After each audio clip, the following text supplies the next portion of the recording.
अस्सलाम वालेकुम to all of you. आपकी जो क्यूरीज हैं वो बता दें कल तक के लेक्चर के बारे में, फिर हम आगे स्टार्ट करते हैं।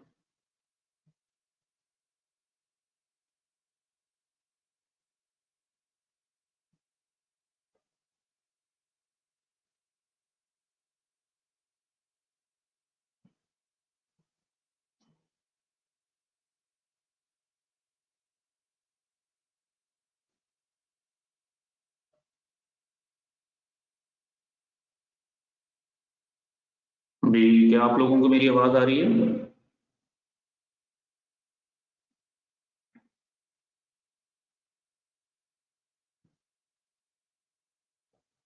ओके जी।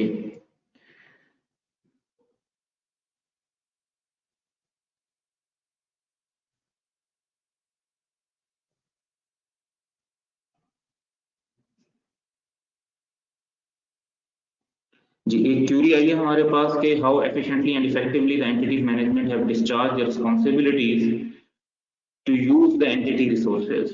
तो फाइनेंशियल स्टेटमेंट्स जो हैं, जो अकाउंटिंग की एक फाइनल रिपोर्ट्स हैं, उसमें कंपनी के पास क्या क्या रिसोर्सेज हैं, कंपनी ने किस किस के पैसे देने हैं, कंपनी ने उन रिसोर्सेज को कैसे इस्तेमाल करके कितनी इनकम जनरेट की, कंपनी के एक्सपेंसेस क्या थे, क्या प्रॉफिट और क्या लॉस हुआ।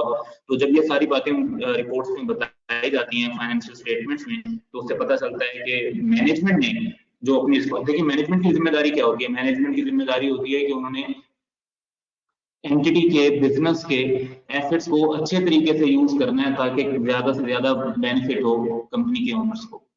तो यही हमें फाइनेंशियल स्टेटमेंट से पता भी चलता है कि उन्होंने इन रिसोर्सेज को कितना अच्छा इस्तेमाल किया, अपनी जिम्मेदारियां कितनी बेहतर पूरी की, how efficiently and effectively they have discharge their responsibilities.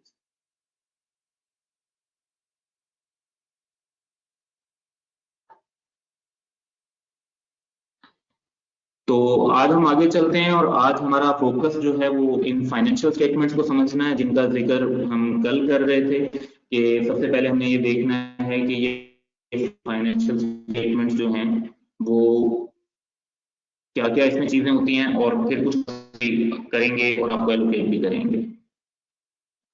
सबसे पहले तो हमारे सामने कंपोनेंट्स ऑफ फाइनेंशियल स्टेटमेंट्स हैं। तो 5 फाइनेंशियल स्टेटमेंट्स होती हैं। स्टेटमेंट ऑफ फाइनेंशियल पोजीशन, इसमें 3 किस्म के एलिमेंट होते हैं, एसेट्स, लायबिलिटीज और इक्विटी। तो अभी जब हम आगे जाएंगे तो इन तीनों की डेफिनेशन डिस्कस करेंगे। दूसरी स्टेटमेंट होती है स्टेटमेंट ऑफ कॉम्प्रिहेंसिव इनकम। इसमें इनकम और एक्सपेंसेस को कंपेयर किया जाता है, और इनकम अगर ज्यादा होती है तो फिर हमारे पास प्रॉफिट आ जाता है, और अगर एक्सपेंसेस ज्यादा होते हैं तो हमारे पास लॉस आ जाता है। तो एक सिंपल सी स्टेटमेंट है। तीसरे नंबर पर है एक statement of changes in equity. Equity उस पैसे को कहते हैं जो ऑनर को बिलोंग करता है, जो उसने इन्वेस्ट किया होता है प्लस जो उसने प्रॉफिट उसका होता है, उसको इक्विटी कहते हैं हम। ये स्टेटमेंट जो बनती है इसका नाम है statement of changes in equity. तो इक्विटी के अंदर जो जो चेंजेस आई होती हैं वो इस स्टेटमेंट के अंदर प्रेजेंट कर रहे होते हैं।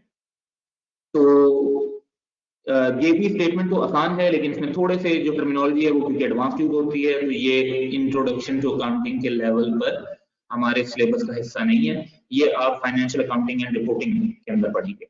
सेम एक और स्टेटमेंट है स्टेटमेंट ऑफ कैश फ्लो। इसके अंदर हम डिफरेंट क्लासिफिकेशन के हिसाब से देखते हैं कि किस टाइप की एक्टिविटी से कितना कैश आया और उस टाइप की एक्टिविटी में कितना कैश लगा। तो इन शॉर्ट जिस तरह इसका नाम है स्टेटमेंट ऑफ कैश फ्लो, तो इसमें स्टेटमेंट बनती है क्लासिफिकेशन वाइज कि कैश इनफ्लोज क्या हुए हर क्लासिफिकेशन के और कैश आउटफ्लोज क्या हुए हर क्लासिफिकेशन के। वंस अगेन ये स्टेटमेंट ऑफ कैश फ्लो जो है ये भी अभी हम नहीं पढ़ रहे होंगे इंट्रोडक्शन टू अकाउंटिंग में, ये हमारा जो कैम 5 है फाइनेंशियल अकाउंटिंग एंड रिपोर्टिंग 1 उस पेपर के अंदर कवर होगा। और इसी तरह से notes to the financial statement हम बड़ा ब्रीफ सा इसका इंट्रोडक्शन अपने एंड लास्ट के चैप्टर में पढ़ रहे होंगे, जब हम फुल फ्लेज फाइनेंशियल स्टेटमेंट्स बना रहे होंगे तो थोड़ा सा पढ़ेंगे, बिल्कुल लिमिटेड सा, फिर आप इसको फर्दर एडवांस्ड हर स्टेज पर पढ़ते जाएंगे, यानी FR1 में भी, FR2 में भी और फिर एडवांस लेवल पर भी। तो जो हमारा मेन फोकस है अभी वो सिर्फ इन पहली 2 स्टेटमेंट्स के साथ है। First one statement of financial position, जिसमें एसेट्स, लायबिलिटीज एंड इक्विटी को प्रेजेंट किया जाता है, और दूसरे नंबर पर स्टेटमेंट ऑफ कॉम्प्रिहेंसिव इनकम, जिसमें इनकम और एक्सपेंसेस को प्रेजेंट किया जाता है ताकि हम प्रॉफिट और लॉस कैलकुलेट कर सकें। अब आते हैं जी हम एलिमेंट्स ऑफ फाइनेंशियल स्टेटमेंट में। तो पहली स्टेटमेंट है हमारे पास स्टेटमेंट ऑफ फाइनेंशियल पोजीशन, और इसका जो पुराना नाम है वो बैलेंस शीट भी होता था, इसे बैलेंस शीट भी कहते हैं। तो कुछ जगह पे टर्म बैलेंस शीट यूज हुई होगी, लेकिन जो अब न्यू टर्म है पिछले 10 साल से वो है स्टेटमेंट ऑफ फाइनेंशियल पोजीशन। तो it reports the financial position of entity, नाम से पता चल रहा है फाइनेंशियल पोजीशन बताती है एट अ पर्टिकुलर डेट, यानी आज डेट है जी 10 अप्रैल। तो एक बिजनेस की फाइनेंशियल पोजीशन हो सकता है आज स्ट्रॉन्ग हो, लेकिन आने वाले दिनों में कुछ बिजनेस के हालात ऐसे हो जाएंगे कि वो स्ट्रॉन्ग ना रहे। तो इसलिए कोई फाइनेंशियल पोजीशन किसी खास पीरियड के लिए नहीं होती, वो एक खास डेट पर होती है। हो सकता है एक बिजनेस की आज फाइनेंशियल पोजीशन वीक हो, लेकिन आने वाले दिनों में कुछ ऐसे बेहतरी आ जाए इकोनॉमिक सिचुएशन में जिससे उनकी फाइनेंशियल पोजीशन इंप्रूव कर जाए। और ये नॉर्मली हम ईयर एंड पर बनाते हैं, जो भी हमारा फाइनेंशियल ईयर होता है। फाइनेंशियल ईयर पाकिस्तान में ज्यादा कॉमन है जुलाई से जून, तो हमारा फाइनेंशियल ईयर एंड होगा 30 जून, और जैसे अब इस साल जो है 2020 30 जून 2020। Financial position of an entity is shown by its assets, liabilities and equity. Equity is basically owners capital. Owners capital का जो लफ्जी मतलब है वो सरमाया बिजनेस में जो ओनर्स ने खुद लगाया, जो लोन के थ्रू लगाएंगे वो बेसिकली लाइबिलिटी हो। अब हम एक ब्रीफ इंट्रोडक्शन पढ़ेंगे इन्हीं तीन आइटम्स का कि एसेट्स क्या होते हैं, लाइबिलिटीज क्या होती हैं और इक्विटी क्या होती है। तो अभी हम इनकी टेक्निकल डेफिनेशन पे नहीं जा रहे, ये ध्यान में रखना है, टेक्निकल डेफिनेशन पर हम आगे जाएंगे। अभी हम इनकी बेसिक डेफिनेशन कवर कर रहे हैं।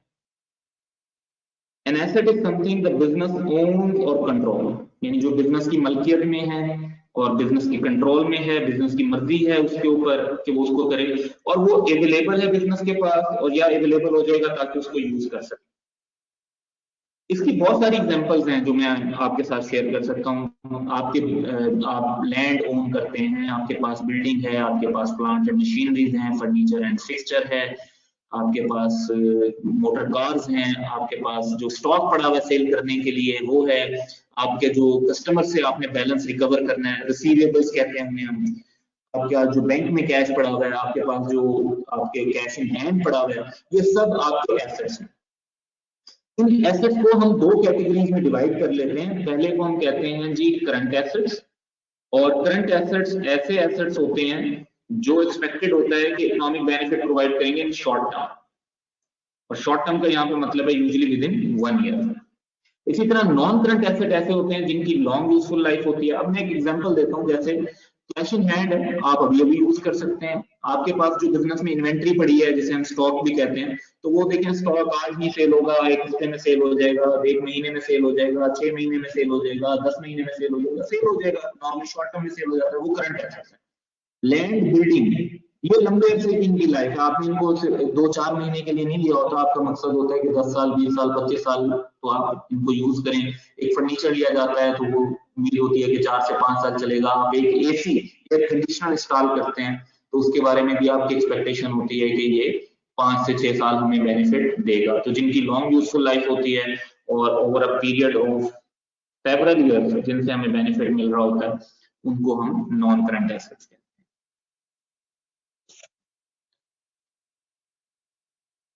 लाइबिलिटीज में इसी तरह आ जाए। अब लाइबिलिटीज जो हैं is something owed by the business to someone else, यानी अगर इसको उर्दू में कहें तो हम कहेंगे जब हम मकरूज होते हैं, जब हमें किसी के पैसे देने होते हैं, जब हमारी कोई रिस्पॉन्सिबिलिटी होती है टू पे ऑफ समथिंग, तो उसको हम लाइबिलिटी कहते हैं। अब लाइबिलिटी की मुख्तलिफ एग्जांपल्स हैं, लाइक अगर आपने बैंक से लोन लिया था तो वो भी आपकी लाइबिलिटी है, आपने उनके पैसे देने, हमने अपने सप्लायर से क्रेडिट पर गुड्स खरीदी है तो उसके पैसे भी देने। हम कहते हैं मार्च का मंथ एंड हो गया, अभी तक हमने सैलरी नहीं दी, तो वो सैलरी भी हमारी लाइबिलिटी है, सैलरी पेएबल के नाम से उसको शो करेंगे क्योंकि वो पैसे देने तो हैं उन एम्प्लॉइज के। इसी तरीके से हम कहते हैं कि बिजली का बिल, हम बिजली यूज कर चुके हैं लेकिन अभी बिल पे नहीं किया, तो वो भी इलेक्ट्रिसिटी पेएबल एक लाइबिलिटी है। आपने किसी से कोई फर्नीचर खरीदा है, उसके पैसे भी नहीं दिए तो देने हैं। तो जब भी आपने किसी के पैसे देने हों तो वो एक लाइबिलिटी है। अब ऐसे पैसे जो विद इन 12 मंथ देने हैं वो करंट लाइबिलिटीज हैं, और जो not payable with in the next 12 months हो वो नॉन करंट लायबिलिटी। तो ये 12 मंथ्स का क्राइटेरिया है। तो इन शॉर्ट आप कह सकते हैं कि जो 12 मंथ्स के अंदर अमाउंट्स पे होती हैं वो करंट लायबिलिटीज हैं, और इसी तरह जो एसेट रियलाइज होते हैं वो करंट एसेट्स हैं। जो 12 मंथ्स के बाद जाके एसेट रियलाइज होने होते हैं वो नॉन करंट एसेट हैं, और जो 12 मंथ्स के बाद जाके लायबिलिटीज पे होना एक्सपेक्टेड है वो नॉन करंट लायबिलिटी। यहाँ पे तीसरी डेफिनेशन की बारी आती है इक्विटी की। इक्विटी को डिफाइन किया जाता है as residual interest in the business that belongs to its owner after the liabilities have been deducted from the asset। यानी आप इसको डिफरेंट वे में भी बात कर सकते हैं, यानी हम ये कह सकते हैं कि एक बिजनेस के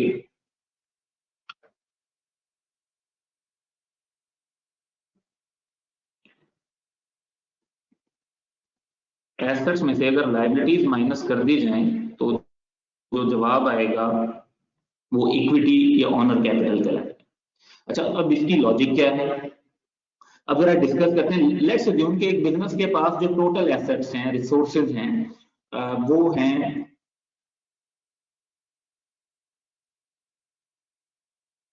650 मिलियन के, और उन्होंने 250 मिलियन लोगों के देने भी हैं। तो अब हम जरा अज्यूम करते हैं कि अगर 650 मिलियन के सारे एसेट्स बेच दिए जाएं, आपके पास कैश आ जाए 650 मिलियन का, तो आपको उसमें से 250 मिलियन लोगों के देने हैं, आपको 250 मिलियन लोगों के दे देते हैं, तो बाकी क्या बचेगा? बाकी बचेगा जी 400 मिलियन। और ये 400 मिलियन जो बाकी बचेगा ये किसका होगा? ये किसको मिलेगा? ये मिलेगा ऑनर को। तो ये कॉन्सेप्ट है एसेट, लायबिलिटी और इक्विटी का। अब ये जो asset minus liabilities is equal to equity है, इसको हम अकाउंटिंग इक्वेशन कहते हैं, और ये अकाउंटिंग इक्वेशन समटाइम्स इस फॉर्म में कि asset is equal to liabilities plus equity के तौर पर भी शो होती है। लाइक अगर मैं जो अभी हमने डाटा यूज किया उसको इसके अंदर रिफ्लेक्ट करूं तो हमने कहा जी इक्विटी है 400, लायबिलिटीज हैं 250, तो एसेट्स कितने होंगे? 650। तो the equation still holds true. तो ये इक्वेशन जो है आगे जाके हमारे अकाउंटिंग में डेबिट और क्रेडिट के रूल्स होते हैं उनका बेस बनती है। तो इक्वेशन इज इंपॉर्टेंट। तो ये एक अंडरस्टैंडिंग थी जो हमने क्रिएट करनी थी जी पहले नंबर पे। अब यहाँ तक जो आपकी क्यूरीज है वो मुझे आप बताएंगे, फिर हम आगे चलें।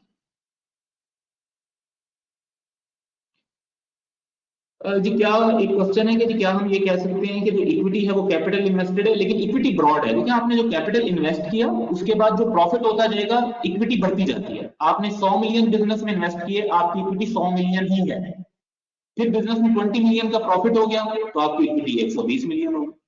तो प्रॉफिट की वजह से इक्विटी बढ़ती जाती है और ड्राइंग्स की वजह से इक्विटी कम होती जाती है।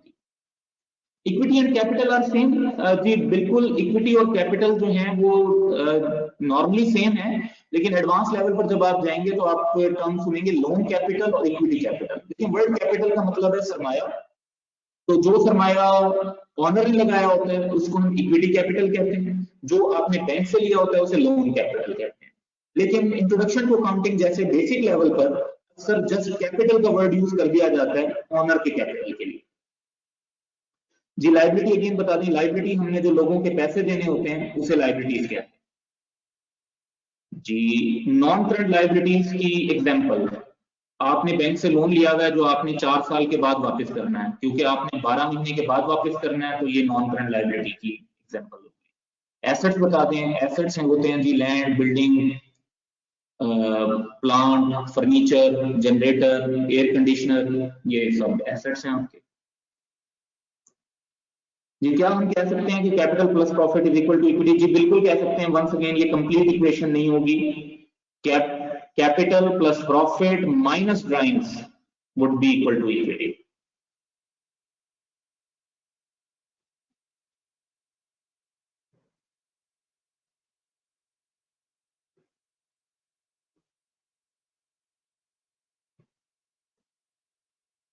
जी और कोई क्यूरी?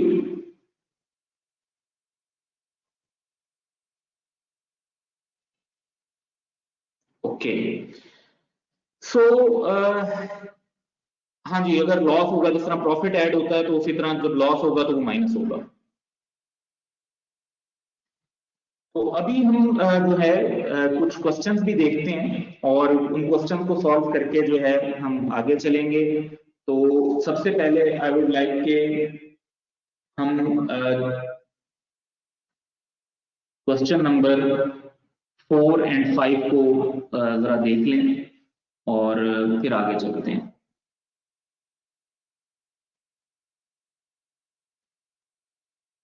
जी, क्वेश्चन नंबर 4 आप देख रहे हैं, what are the components of a set of financial statements. तो ये कंपोनेंट्स अभी हमने पढ़े हैं कि जी 5 कंपोनेंट्स होते हैं। ये इसका आंसर पेज नंबर 5 पर है।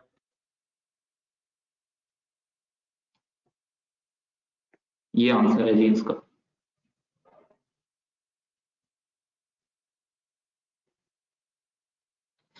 अब आ जाते हैं हम क्वेश्चन नंबर 5 पे। क्वेश्चन नंबर 5 में डिफरेंट आइटम्स दिए हैं और हमसे ये पूछा हुआ है कि जी इनको हम किस तरीके से क्लासिफाई करेंगे। तो सबसे पहला आइटम जो हमें नजर आ रहा है जी वो है लैंड एंड बिल्डिंग। लैंड और बिल्डिंग हमारे पास एसेट है क्योंकि इसको इस्तेमाल करके हम बेनिफिट हासिल कर सकते हैं, और लैंड और बिल्डिंग क्योंकि मोर देन 1 ईयर्स के लिए यूज होती हैं तो इनकी कैटेगरी है जी नॉन करंट। रिसीवेबल या ट्रेड डेट्स, रिसीवेबल या ट्रेड डेट्स का मतलब होता है कि वो पैसे जो हमने कस्टमर से लेने हैं, अब कस्टमर से पैसे लेने हैं, ये भी हमारा एक रिसोर्स है, हमारे लिए बेनिफिट है, तो इसको भी हम कहेंगे एसेट है।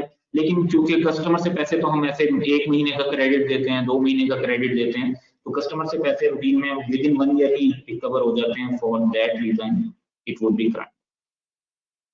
कैश, कैश से अच्छा तो क्या एसेट हो सकता है? जैसे कैश से आप कोई भी चीज जो है वो टाइमली परचेज कर सकते हैं। रिसीवेबल के पैसे तो महीने बाद आएंगे फिर फायदा होगा, कैश वाले पैसे तो आप आज ही खर्च करके फायदा उठा सकते हैं। इसी तरह लैंड और बिल्डिंग को इस्तेमाल करते हैं, उससे बिजनेस ग्रो करता है, फिर कोई रेवेन्यू जनरेट होते हैं, फिर फायदा होता है। कैश का फायदा तो बड़ा डायरेक्टली होता है और कैश फौरन यूज किया जा सकता है, तो ये भी करंट है। लोन रीपेएबल इन 2 ईयर्स टाइम, अब लोन देने हैं, जब किसी के पैसे देने हो तो वो लाइबिलिटी है, और 2 साल बाद देने हैं तो इस वजह से ये नॉन करंट है। पेएबल ट्रेड क्रेडिटर, यानी जिस तरह रिसीवेबल ट्रेड डेट्स थे उसी तरह पेएबल ट्रेड क्रेडिटर, यानी हमने अपने सप्लायर के जो पैसे देने होते हैं उन्हें पेएबल्स या ट्रेड पेएबल्स या ट्रेड क्रेडिटर्स कह रहे होते हैं, तो पैसे देने होते हैं, इस वजह से ये लाइबिलिटी है। और वंस अगेन सप्लायर भी हमें कितना क्रेडिट अलाउ कर देते हैं नॉर्मली, 30 दिन, 40 दिन, 50 दिन, 2 महीने, तो विद इन 1 ईयर है, तो ये करंट होगा। डिलीवरी वैन, यानी हमारी एक वैन है, जिस तरह वॉल्स आइसक्रीम वालों की एक बड़ा सा ट्रक होता है जिसके अंदर वो अपना सामान लेकर जाते हैं और फिर डिफरेंट डिपार्टमेंटल स्टोर्स पर देते हैं, या जिस तरह कोका कोला या पेप्सी वालों के ट्रक्स होते हैं जो बेवरेजेस हैं वो लेकर जाते हैं और डिफरेंट शॉप्स और स्टोर्स के ऊपर डिलीवर करते हैं, तो उसे हम कहते हैं कि delivery van. Delivery van obviously हमारा एक एसेट है, और डिलीवरी वैन क्योंकि लंबे अरसे के लिए यूज होती है, लॉन्ग लाइफ होती है, आप उसे 5 साल 10 साल इस्तेमाल करना चाह रहे होते हैं, so that would be non current. Now any Curie in question number 5? Receivable, हमने लोगों से पैसे लेने हैं, तो ये पैसे लेने हैं, लायबिलिटी की तो डेफिनेशन ही है कि जब हमने किसी के पैसे देने हों। रिसीवेबल का मतलब है कि हमने रिसीव करने हैं, तो ये तो उसका बिल्कुल अपोजिट है, तो रिसीवेबल लायबिलिटी नहीं होगी। अच्छा जी, डिलीवरी वैन ऑन लोन, देखिए डिलीवरी वैन अगर लोन पर भी लिया तो डिलीवरी वैन तो एसेट है, लोन लायबिलिटी है। फिर 2 चीजें आ जाएंगी ना, एक एसेट आ रहा होगा, एक लायबिलिटी आ रही होगी, तो डिलीवरी वैन की अलग अकाउंटिंग है, लोन की अलग अकाउंटिंग है। जी, डिलीवरी वैन आपका एसेट है। आपके ध्यान में डिलीवरी वैन का क्या कॉन्सेप्ट है कि वो क्या चीज होती है? मेरा तो ख्याल है कि ये एक ट्रक या जिस तरह गाड़ी होती है, तो गाड़ी आपका एसेट होगा या लायबिलिटी होगी? जी अगर लाइबिलिटीज का टाइम पीरियड मेंशन ना हो तो आप कॉमन सेंस यूज करते हैं।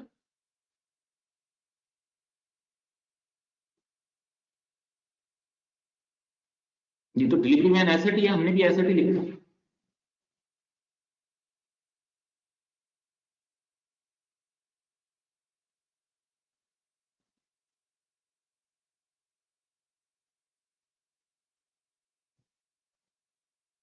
हर चीज का टाइम मेंशन नहीं होगा, ये ध्यान में रखें। We need to understand the business. एक कॉमन सेंस एक चीज है, आप अगर किसी दुकान से उधार पर सामान लेकर आते हैं, आप कितने टाइम में पैसे देते हैं? आप सालों नहीं लगाते।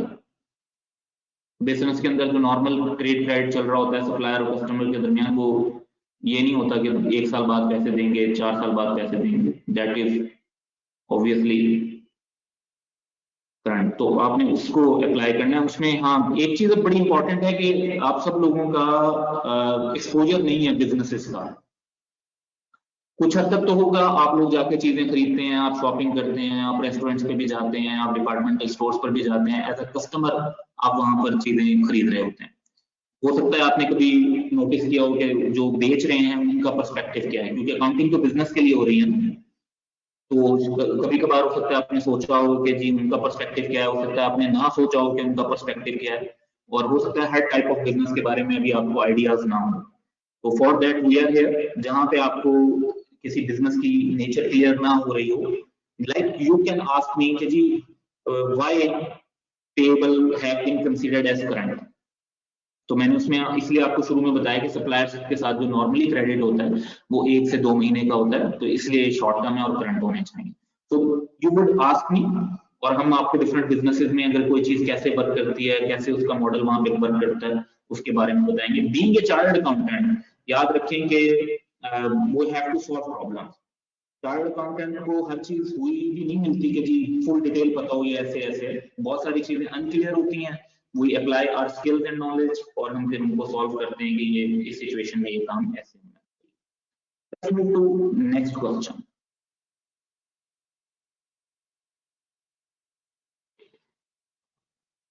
We have question number 6, and here we can see that there are few gaps. तो हमें पता है कि जी जो एसेट होता है वो इक्वल होता है liabilities plus capital. Capital here means equity. तो अमाउंट दी हुई है जी 12,500 इज इक्वल टू 1800 प्लस। तो अगर आप 12,500 में से 1800 माइनस कर देंगे तो आपके पास जवाब आ जाएगा जी 10,700। सेम सेकंड के अंदर भी 28,000 माइनस 4,900 एंड यू गेट। अच्छा फिर इसी तरह एसेट दिए में और कैपिटल दिया हुआ है, लायबिलिटीज की फिगर गिवन नहीं है, तो एसेट्स में से अगर कैपिटल माइनस कर देंगे तब आपके पास लायबिलिटीज आ जाएंगे। तो सेकंड वन में इसी तरह 19,600 माइनस 16,450 दैट वुड बी।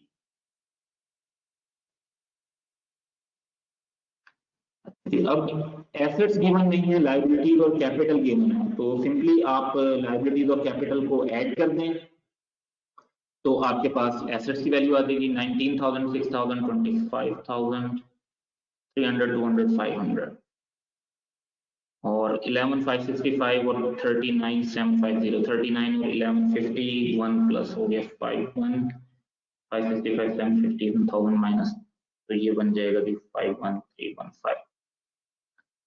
तो ये अकाउंटिंग इक्वेशन की बेसिक प्रैक्टिस है जिसको आपने देखना है। उसके आगे हम चलते हैं तो वी हैव कि इन आइटम्स को बताएं कि ये एसेट्स हैं या लायबिलिटीज हैं। लोन टू सी शर्ले, अच्छा देखिए लफ्ज लोन से नहीं पता चलता है कि वो लायबिलिटी है। लोन जब हमने लिया हुआ है तो हमने किसी के पैसे देने, वो लायबिलिटी है। लोन हमने किसी और को दिया हुआ है तो वो हमारा एसेट,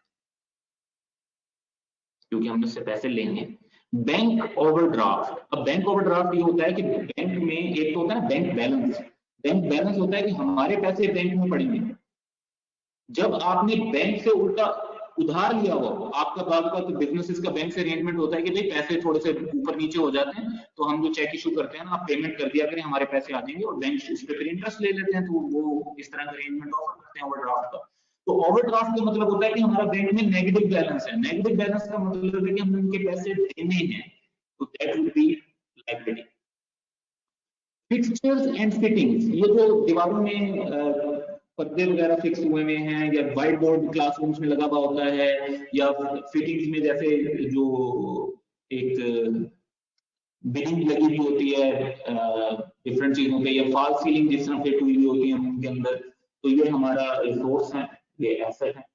कंप्यूटर्स हमारा एसेट है, रिसोर्स है। वो सप्लायर फॉर इन्वेंट्री, यानी हमने इन्वेंट्री खरीदी थी, उसके पैसे देने हैं, तो ये हमारी लायबिलिटी है। इन्वेंट्री इटसेल्फ एसेट है, लेकिन जो पैसे देने हैं वो हमारी लायबिलिटी है। वेयर हाउस वी ओन, हमारी ओनरशिप में हमारे पास है, हम उसे इस्तेमाल कर रहे हैं, उससे बेनिफिट ले रहे हैं, वो हमारा एसेट। एनी क्यूरीज सो फार?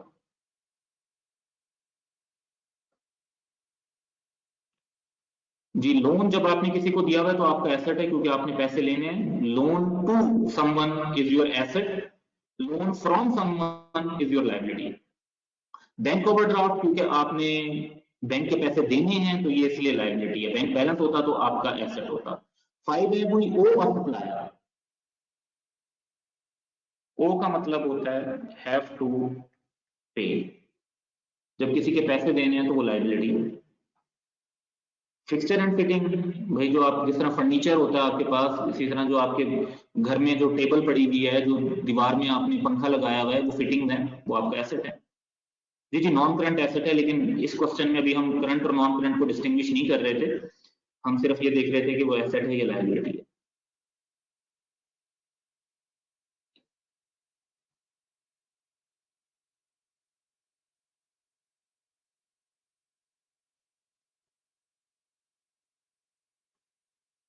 तो इससे आगे चलते हैं जी। Which one of the following are shown under the wrong headings? Cash at bank, bank में जो आपका पैसा पड़ा हुआ है वो आपका एसेट है, ठीक है।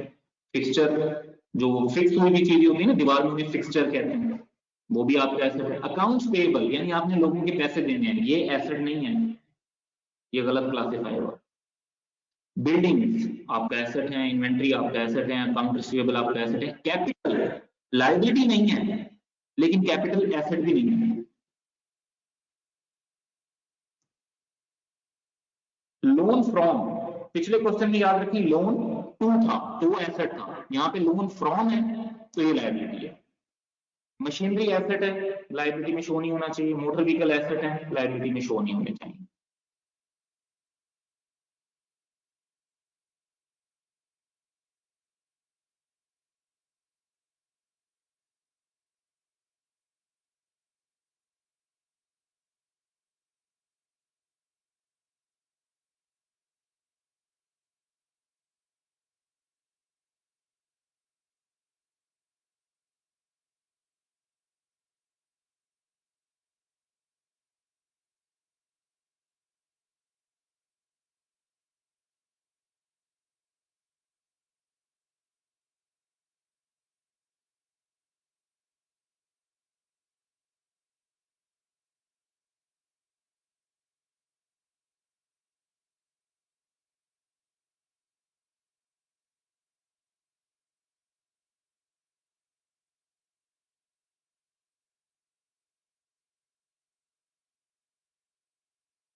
ओके जी, वॉइस प्रॉब्लम बिल्कुल था, ओवरऑल रहा होगा। तो मैं इसमें लास्ट जो पॉइंट आपने सुना है वो कौन सा सुना है वो मुझे बता दें, मैं वहां से रिपीट कर देता हूँ।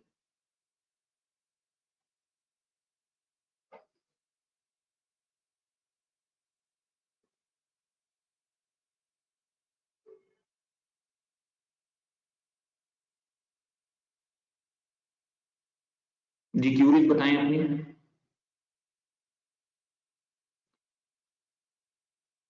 जी कैपिटल एसेट नहीं है, क्योंकि कैपिटल तो एसेट माइनस लायबिलिटी होता है। तो अच्छा, asset is equal to liabilities plus capital है, तो एसेट कैपिटल हो गया। नहीं, ये इक्वेशन है। एक्स इज इक्वल टू, अगर आप कहते हैं ना जी x is equal to y plus जी, तो एक्स इज जी, ये बात तो गलत होगी ना।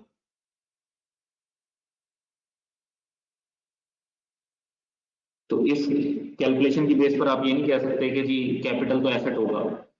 क्लासिफिकेशन अलग अलग होनी है। Capital is asset minus liabilities. Capital वो पैसा है जो ऑनर ने बिजनेस में लगाया है, कैपिटल इटसेल्फ एसेट नहीं है। अच्छा जी, इसके अलावा मैंने जो अकाउंट्स पेबल, आपने लोगों के पैसे देने हैं, वो आपकी लायबिलिटी है।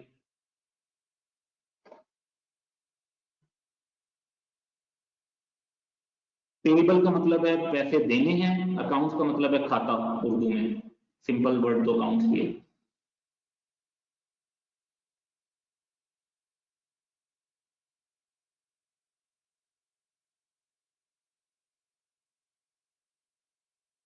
कैपिटल क्या होगा? कैपिटल इक्विटी होगा।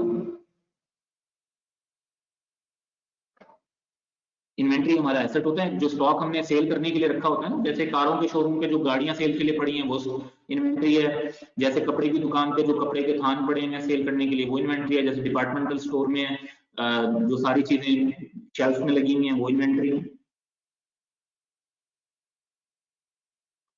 अच्छा, मैंने आप लोगों को एलोकेट किया है इसके बाद क्वेश्चन नंबर 7। जिस तरह का क्वेश्चन 6 है, ऐसे ही क्वेश्चन 7 है, वो आपने घर से ट्राई करना है। पार्ट ए बी सी उसके बिल्कुल क्वेश्चन 6 जैसे हैं, उनको आप ट्राई करें। अब आ जाते हैं जी हम स्टेटमेंट ऑफ कंप्रीहेंसिव इनकम पे। और स्टेटमेंट ऑफ कंप्रीहेंसिव इनकम के दो पार्ट्स हैं। एक को हम कहते हैं जी स्टेटमेंट ऑफ प्रॉफिट और लॉस, और एक को हम कहते हैं statement of other comprehensive income. ये हमारे सिलेबस में नहीं है, लेकिन हमें पता होना चाहिए कि ये भी बनानी होती है। अब जो स्टेटमेंट ऑफ प्रॉफिट और लॉस है, ये दो चीजों से मिलकर बनती है। एक, इसमें हम इनकम को लेते हैं, दूसरा हम इसमें एक्सपेंसेस को लेते हैं। अब इनकम की डेफिनेशन की तरफ आएंगे, तो इनकम में दो कैटेगरीज होती हैं। एक को रेवेन्यू कहते हैं, एक को अदर इनकम या अदर आइटम्स ऑफ इनकम कहते हैं। जो हमारा मेन बिजनेस होता है ना, यानी जिसे हम कहते हैं हमारी ऑर्डिनरी एक्टिविटीज, जैसे स्कैन्स का मेन बिजनेस है अकाउंटेंसी एजुकेशन की ट्यूशन प्रोवाइड करना, तो जो पैसे हमें इससे मिलते हैं वो हमारा रेवेन्यू होगा। तो वो चाहे आप कहें कि जी सेल ऑफ गुड्स है, चाहे वो आप कहें फी फॉर प्रोवाइडिंग सर्विसेज है, वो आपका रेवेन्यू। सिटी हॉस्पिटल का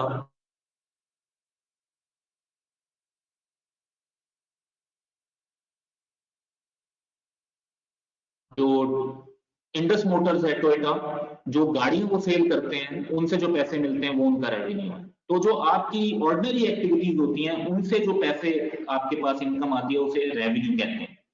अच्छा, अदर इनकम क्या होती है? जैसे हम अगर कहते हैं कि जी टोयोटा वालों ने कुछ पैसे एक्स्ट्रा कैश पड़ा हुआ तो वो बैंक में डिपॉजिट करवा दिया, उनको वहां पे इंटरेस्ट रिसीव हो गया, तो वो अदर इनकम है। वो उनका मेन बिजनेस तो नहीं है अर्न करना। या हम कहते हैं कि हमारे पास बहुत सारा जो है ना रद्दी जमा हो गई थी, हमने वो स्क्रैप में सेल की, उससे पैसे मिल गए, तो हमारा बिजनेस जो है वो रद्दी या स्क्रैप बेचना तो नहीं है, तो वो एक अदर इनकम है। तो इसी तरीके से अगर सिटी हॉस्पिटल में वो ये कहते हैं कि जी लेट्स से कि कुछ उनको बेनिफिट मिल गया, गवर्नमेंट की तरफ से कोई स्कीम आई जिसमें हमने हॉस्पिटल्स को कुछ पैसे दिए,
मोहम्मद जमशेद, आपको बहुत बहुत मुबारक हो, आपका भाई पैदा हुआ है तो उसकी खुशी में आपने इतनी स्माइलीज डाली हैं।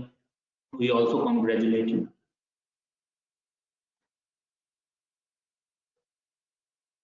सो लेट्स स्टार्ट अगेन कि जी हम अदर इनकम की बात कर रहे थे। अगर आपको बैंक जो डिपॉजिट्स होते हैं उन पर इंटरेस्ट मिल जाता है, या आप अपना कोई नॉन करंट एसेट सेल करते हैं। अब नॉन करंट एसेट सेल करना आपका मेन बिजनेस नहीं होता।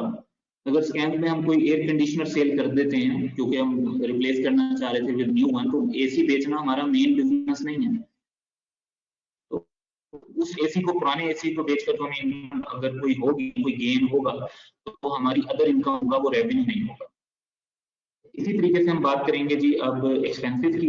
कुछ एक्सपेंसेस ऐसे होते हैं जो हमारे नॉर्मल बिजनेस के अंदर लग रहे होते हैं, नॉर्मल कोर्स ऑफ एक्टिविटीज में, such as the cost of sales, यानी जो आइटम हम सेल कर रहे हैं वो खरीदे जो होते हैं उनकी कॉस्ट। ऑपरेशनल कॉस्ट हैं जैसे सैलरीज हैं, बिजली का बिल है, यूटिलिटीज हैं, फ्यूल के बिल हैं। तो इससे क्या होता है कि आपको आउटफ्लो ऑफ एसेट होता है। एक्सपेंसेस करने के लिए आपको कैश देना पड़ता है, या आपके एसेट्स इस्तेमाल होते हैं, पुराने हो रहे होते हैं, बिल्डिंग यूज हो रही है, फर्नीचर पुराना हो रहा है।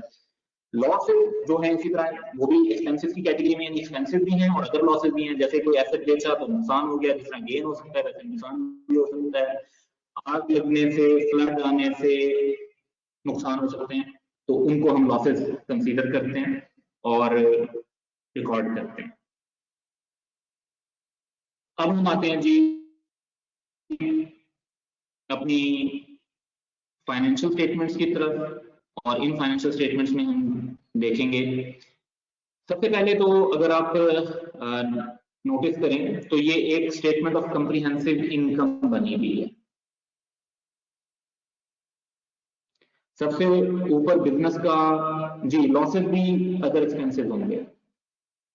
तो सबसे पहले आप देख रहे हैं statement of comprehensive income, business का नाम लिखा हुआ है, उसके बाद फॉर द ईयर एंडेड 30 जून, यानी किस एक साल के लिए ये आप बना रहे हैं। फिर हम सेल्स कितने की हमने, सेल्स का मतलब है रेवेन्यू, जो हमें कस्टमर को चीजें बेचकर पैसे मिले, उसमें से हमने सेल्स रिटर्न माइनस की थी, इतने की चीजें वापस आती थी, रिफंड हो जाता बाजार, तो हमारी नेट सेल्स 950 थी। हमारे पास ओपनिंग स्टॉक 50 का पड़ा हुआ था, 800 की गुड्स हमने खरीदी, 100 उसमें से वापस कर दी थी। तो असल में जो हमने नेट गुड्स खरीदी, नेट परचेजेस की, वो 700 थी। 50 की गुड्स पहले पड़ी थी तो 750 की गुड्स हो गई, 100 का उन पे एक्सपेंस लगाया तो 815 की वैल्यू हो गई। 100 की इन्वेंट्री अभी तक हमारे पास पड़ी हुई है, तो इसका मतलब है कि हमने जो सेल की है वो 750 की है, और 950 और 750 का कंपैरिजन करें तो हमारे पास 200 का ग्रॉस प्रॉफिट हो गया चीजें बेच के। अदर इनकम हमारी जो है वो ये देखें, रेवेन्यू से हमने अलग शो की 100 की, हमारा टोटल जो प्रॉफिट है वो 300 हो गया। फिर हमारे डिफरेंट एक्सपेंसेस हैं, सैलरीज लगी, रेंट लगा, डेप्रिसिएशन हो गई, एसेट्स यूज होने से, इंश्योरेंस है, प्रिंटिंग स्टेशनरी के खर्चे हैं, रिपेयर एंड मेंटेनेंस के खर्चे हैं, अदर एक्सपेंस हैं। टोटल एक्सपेंस बने जी 230। जब आपने 300 में से इस 230 को माइनस किया तो आपके पास 70 का प्रॉफिट आ गया। अच्छा, अभी आपको ऐसी स्टेटमेंट बनानी नहीं है कि आप ये परेशान हो जाएंगे जी ये डाटा दे दिया जाए तो मैं कैसे बनाऊंगा, मुझे कैसे पता चलेगा किस चीज को ऊपर लिखना है, किस चीज को नीचे लिखना है। Right now you just have to understand कि भी इन सारे लफ्जों का मतलब पता है आपको कि सेल्स क्या होती है, रेंट एंड रेट्स क्या होते हैं। इन शॉर्ट अगर आप नोटिस करें तो यहाँ पे जितने भी आइटम हैं जो इसमें मेंशन है वो या इनकम है या एक्सपेंसिव है। और जब इनकम सारी प्लस में लिखी हुई है, एक्सपेंसेस सारे माइनस में लिखे हुए हैं, जब इनकम में से एक्सपेंस माइनस करते हैं तो अगर पॉजिटिव आंसर आता है तो दैट इज नेट प्रॉफिट, और अगर नेगेटिव आंसर आता है तो that would have been net loss.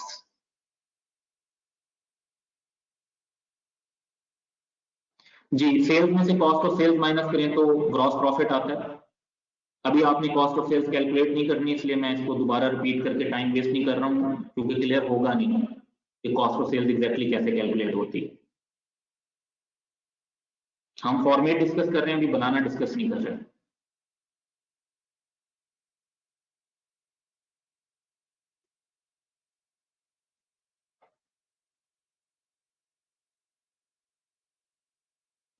आपने जो चीजें सेल की हैं वो 950 की सेल हुई हैं, उन चीजों की जो कॉस्ट थी वो 750 थी, तो 200 का ग्रॉस प्रॉफिट हो गया।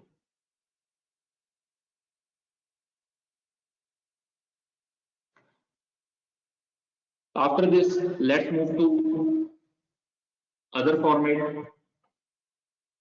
जब हम बनाते हैं जी स्टेटमेंट ऑफ फाइनेंशियल पोजीशन, इसमें भी बिजनेस का नाम लिखते हैं एज एट। अब इसमें देखें वर्ड एज एट यूज हुआ है, यानी हम स्पेसिफिकली फोकस करेंगे गेन ऑन डिस्पोजल क्या होता है जी। गेन ऑन डिस्पोजल होता है कि आपने एक पुराना एयर कंडीशनर बेचा, तो वो आपके पास जो पड़ा हुआ था उसकी बुक वैल्यू थी 20,000, जब आपने सेल किया तो 22,000 का सेल हो गया, 2,000 रुपए जो आपको ऊपर मिले वो गेन है जी। तो आप इसमें जरा हेडिंग्स पहले नोट करें। सबसे पहले नॉन करंट एसेट, फिर करंट एसेट्स, फिर कैपिटल, नॉन करंट लायबिलिटीज और करंट लायबिलिटीज। तो जो हमारी अकाउंटिंग इक्वेशन होती है वही स्टेटमेंट ऑफ फाइनेंशियल पोजीशन होती है, यानी आप एसेट्स लिख रहे हैं और वो फिर इक्वल होंगे किसके, कैपिटल प्लस लायबिलिटीज के। अब नॉन करंट एसेट्स जरा देखते जाते हैं। Land, building, plant machinery, equipment, furniture, fixture, motor vehicles, ये हमारे नॉन करंट एसेट्स। करंट क्योंकि ये लॉन्ग टर्म के लिए यूज होते हैं। जो शॉर्ट टर्म में यूज हो जाते हैं inventory, prepaid expenses. Prepaid expenses का मतलब होता है कि आपने एडवांस में कोई एक्सपेंस दे दिया है, रेंट अगले महीने का अभी से पे कर दिया, एक एम्प्लॉय को आपने सैलरी नेक्स्ट मंथ की अभी से दे दी है, तो ये प्रीपेड एक्सपेंस है। ट्रेड रिसीवेबल जो आपने कस्टमर से पैसे लेने होते हैं, बैंक में जो आपका बैलेंस होता है उसे कैश एट बैंक, और जो पैसे आपके पास बिजनेस की प्लेस पे पड़े होते हैं उन्हें कैश इन हैंड कहते हैं। तो करंट एसेट्स और नॉन करंट एसेट्स दोनों को टोटल करते हैं तो हमारे पास टोटल एसेट्स आ जाते हैं, जैसे इस क्वेश्चन में 600 है। अब जो कैपिटल का आप क्वेश्चन कर रहे थे थोड़ी देर पहले कि कैपिटल इक्वल टू क्या होता है, तो कैपिटल की इक्वल होता है बैलेंस एट बिगिनिंग। आपका साल के शुरू में 100 रुपए का पैसा लगा हुआ था बिजनेस में, प्रॉफिट हुआ तो कैपिटल बढ़ गया, मजीद भी पैसे लगाए बिजनेस में, कैपिटल और बढ़ गया, जो पैसे बिजनेस से निकाल लिए उनसे कैपिटल कम हो गया, ये 200 आपका फाइनल बैलेंस है। इसी तरीके से वो लायबिलिटीज जो आपने एक साल के बाद देनी है उन्हें नॉन करंट लायबिलिटीज कहते हैं, जैसे बैंक लोन है या लोन फ्रॉम फ्रेंड्स है, तो वो आपकी नॉन करंट लायबिलिटी बन गई। और करंट लायबिलिटीज जो आपने रूटीन में पे करने हैं, जैसे ट्रेड पेबल, सैलरीज पेबल 200 की ये भी है, ये टोटल 600 बना। अब ये 600 बेसिकली इन तीन कैलकुलेशन से क्रिएट हुआ कि capital plus non current liabilities plus current liabilities. अब कैपिटल प्लस करंट लायबिलिटीज और नॉन करंट लायबिलिटीज का टोटल जो है वो भी 600 है, और इसी तरीके से जो हमारे पास एसेट्स हैं उनका टोटल भी 600। क्वेश्चन है कि प्रीपेड एक्सपेंस क्या होते हैं। प्रीपेड एक्सपेंस होते हैं जो हमने किसी को एडवांस में एक्सपेंस पे कर दिया होता है। प्रीपेड एक्सपेंस, आपका जो मोबाइल का कनेक्शन होगा वो मोस्ट प्रोबेबली प्रीपेड होगा, आप पहले लोड करवाते हैं उसके बाद कॉल्स करते हैं, तो एक्सपेंस आप बाद में कर रहे होते हैं, पेमेंट आप पहले कर रहे होते हैं, इसको प्रीपेड कहते हैं। कुछ लोग जो है वो पोस्ट पेड बिल यूज करते हैं, जिसमें ये होता है कि आप पहले कॉल, एसएमएस, डाटा यूजेज कर लेते हैं, मंथ एंड पर आपको बिल आता है, फिर आप उसकी पेमेंट करते हैं। Is it important to write everything in the given sequence? It is better to write everything in the given sequence, लेकिन अगर सीक्वेंस थोड़ा सा अप डाउन हो जाए तो it's not that big a problem. आपको बेहतर होता है कि आप इस सीक्वेंस में चीजों को फॉलो करें ताकि एक अच्छी अंडरस्टैंडिंग डेवलप हो। जब हम फाइनल लेवल पर जाते हैं तो ये बड़ा मैटर करता है कि आपकी प्रेजेंटेशन कैसी है। देखिए सैलरी एक्सपेंस भी है और लायबिलिटी भी है। आपकी पूरा साल, आप मैं मिसाल देता हूँ कि जी आपका एक एम्प्लॉय है, उसकी 1 लाख रुपए की सैलरी है, तो 12 महीने का जो आपका एक्सपेंस है वो 12 लाख है, लेकिन आपने उसको अभी 2 महीने की सैलरी पे नहीं की, तो एक्सपेंस आपका 12 लाख है और लायबिलिटी आपकी सिर्फ 2 लाख। तो सैलरी जो पूरा खर्चा बनता है वो तो वही है जो पूरा बनता है 12 लाख, उसमें से जो पे हो गया वो लायबिलिटी नहीं होगी, और जो पे नहीं हुआ वो आपकी लायबिलिटी होगी। जी एक्सपेंस पेड है तो ये लायबिलिटी नहीं होगी, बिल्कुल ठीक। अगर एक्सपेंस पेड होगा तो लायबिलिटी नहीं होगी, एक्सपेंस अनपेड होगा तो लायबिलिटी।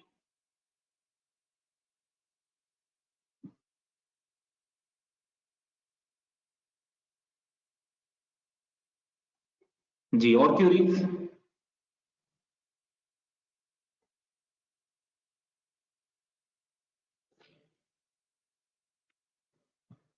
जी प्रीपेड एक्सपेंस समझ में नहीं आ रहा।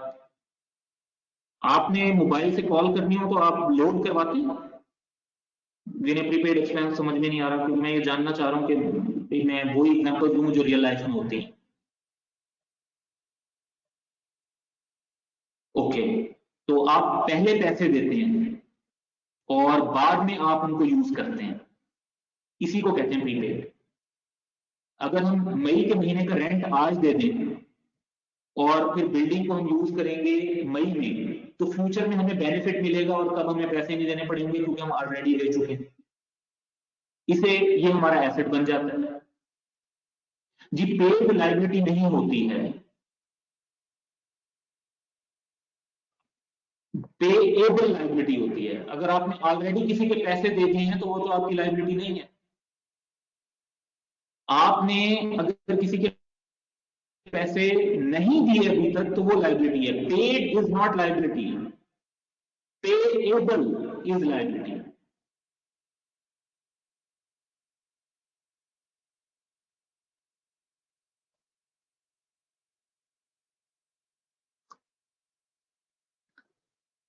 चलें जी, लास्ट अपने पॉइंट्स की तरफ चलते हैं। और एक पॉइंट है कि statement of financial position equity को शो करती है। जैसे इसमें हमें पता चल रहा है कि इस बिजनेस के ओनर के पास 200 है इस टाइम पर, और जो हमने स्टेटमेंट ऑफ कंप्रिहेंसिव इनकम पढ़ी थी उसका प्रॉफिट था 70 है। अब ये 70 की figure statement of financial position से कनेक्ट करती है।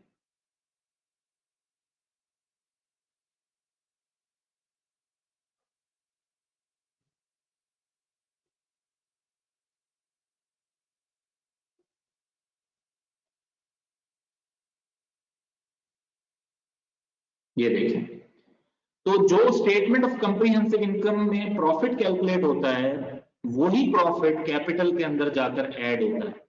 तो ये लिंक है इन दोनों स्टेटमेंट का कि स्टेटमेंट ऑफ कंप्रिहेंसिव इनकम से आप प्रॉफिट कैलकुलेट करते हैं और स्टेटमेंट ऑफ फाइनेंशियल पोजीशन में जाकर वो आप कैपिटल के अंदर ऐड करते हैं।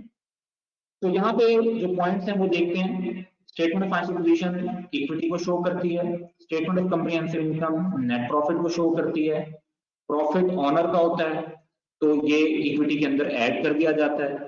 स्टेटमेंट ऑफ कंप्रिहेंसिव इनकम से लिंक हो जाती है स्टेटमेंट ऑफ फाइनेंशियल पोजीशन जो कि बनाई जाती है जी। एक्चुअली हमारे पास एम्प्लॉइज की पे जो नेक्स्ट मंथ देनी है वो इस वक्त की लायबिलिटी है। यस, वो इस वक्त की लायबिलिटी है। जब आप पे कर देंगे तो वो लायबिलिटी नहीं रहेगी, लेकिन वो इस वक्त की लायबिलिटी है, ये बात बिल्कुल ठीक है।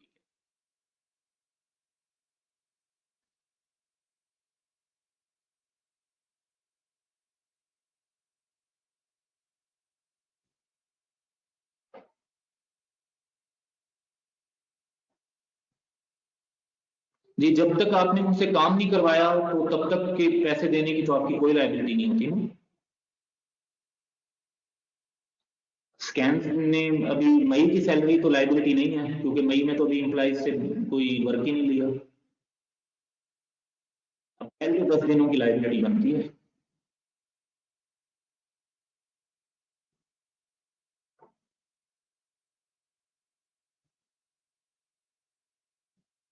आपने सैलरी क्यों देनी होती है? क्योंकि एम्प्लॉइज अपनी सर्विस देते हैं आपको। जिस टाइम की उन्होंने अभी तक आपको सर्विस नहीं दी वो तो आपकी लायबिलिटी नहीं बनेगी।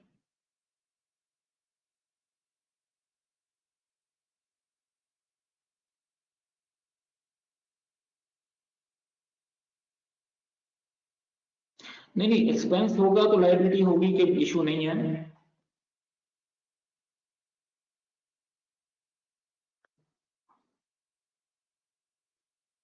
आप कहते हैं कि जी हमारा, मैं एक और सिंपल एग्जांपल इसकी कोई ले लेते हैं। जैसे लेट्स से कि हमारा जो रेंट है ना अप्रैल का वो है 1,00,000 रुपए।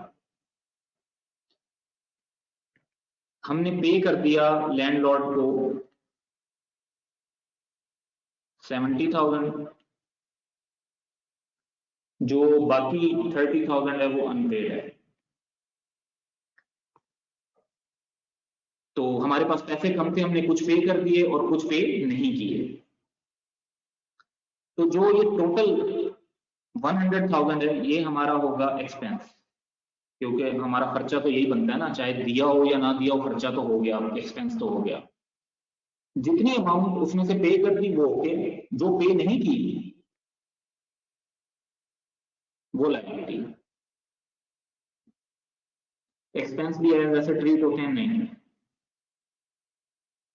प्रीपेड एक्सपेंस एक और बात है, हर एक्सपेंस जो है वो ऐसे ट्रीट नहीं होता, जो आपने एडवांस दिया हुआ है सिर्फ उतना पोर्शन ऐसे ट्रीट होता है। जिस तरह जितना पैसे नहीं दिए वो लायबिलिटी है, इसी तरह जितना एडवांस होता है वो एसेट होता है। इसको अगर हम उसमें रिफ्लेक्ट करें तो आप कहते हैं कि जी हमारा रेंट था 1 लाख और हमने पे कर दिया 1,50,000। तो वंस अगेन जो आपका एक्सपेंस है वो तो 1 लाख ही है, जो 50,000 एक्स्ट्रा पे किया आपने वो आपका एसेट है और उसको आप प्रीपेड कहते हैं।